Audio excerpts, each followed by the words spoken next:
یه دوستی اومدن از میون مهمانهایی که به ملاقات حضرت آقا رفته بودن یه عکس رو انتخاب کردن که یه خانم کم حجاب هست که ورزشکاره و قبلا هم حجابش رو درستی رعایت نمی‌کرد، حالا بهتر شده نسبت به قبل، و این رو آوردن به عنوان ضربه فنی معرفی کردن. گفتن که ضربه فنی یعنی همین.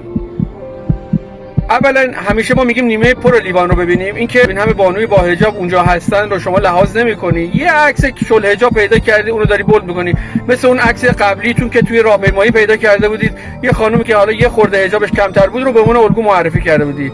برادر دنبال چی هستین؟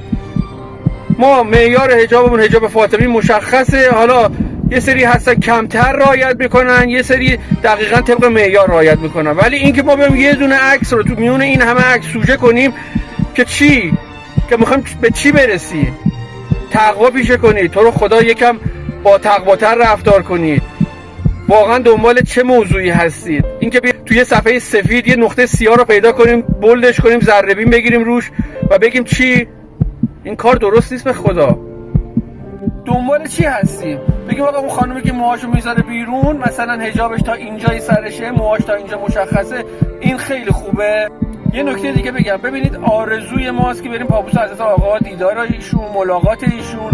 حالا یکی یه خورده معرفتش کمتره، حجابشو شلتر گرفته رفته اونجا، چه دلیلی داره ما به این قضیه ضریب بدیم؟ نکنید تو رو خدا. به دنبال چی هستی دوست عزیز؟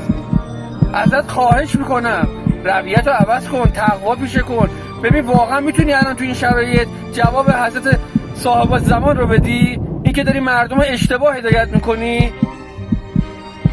انشالله هممون آقایت بخیر بشیم.